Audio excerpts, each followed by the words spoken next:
I haven't forgiven the person that did this. I haven't. I am grateful that she's still here, and I realize it could have played out 1,000 different ways where I wouldn't have been as blessed as I am to walk away with what I had. Um, so I'm trying to find forgiveness for that person, but it's just that was the middle of a community event where we were helping kids, homeless people, just anybody, just coming together to support a community that was hurting, and for them to do that there, I just can't understand it still. Like it's just beyond me.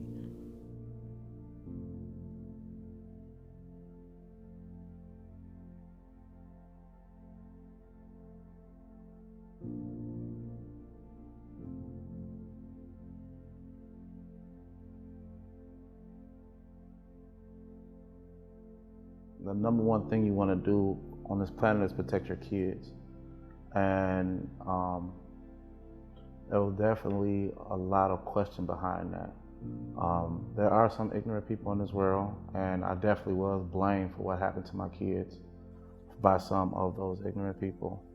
Um, I was told things like, "Who cares about that community? Why even try to help these people? They don't want to help themselves."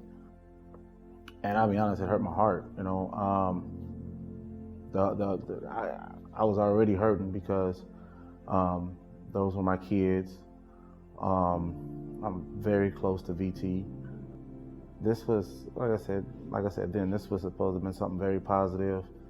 And I mean, we're giving away stuff. We're not selling something. We're giving away hot dogs, hamburgers, cotton candy, and so on and so forth. Like all these things that's supposed to bring joy.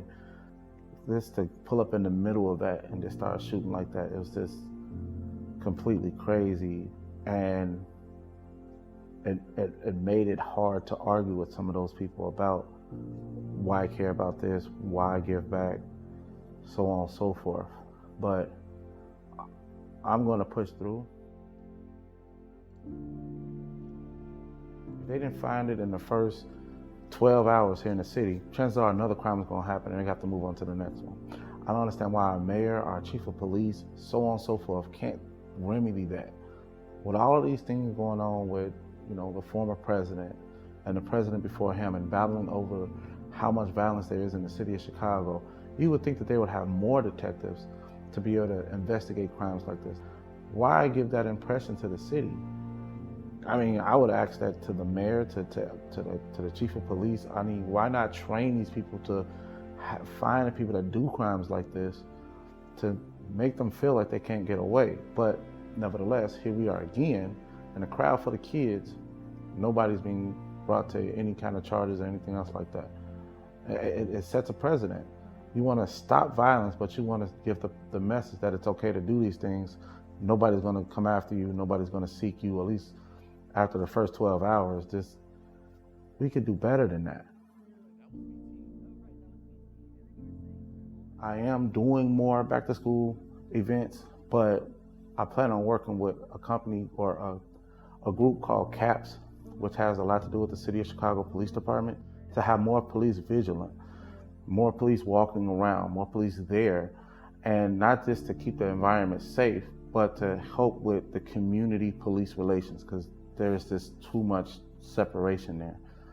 So we can say, well, we need to catch the criminals here, or we need to catch the criminals there, but the police aren't superheroes, they're humans.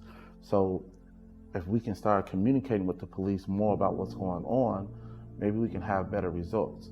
That's the idea behind it. So even though you're there and you're enjoying the bouncy houses and the go-karts and the four-wheelers and all the rest of the great activities that's there, maybe you can ask a question or just have a conversation with a police officer under a non-tense situation. And if they don't know the answer, maybe they can ask their supervisor under a non-stressful situation. Everybody's relaxed, everybody's calm, we can talk. That's the goal moving forward.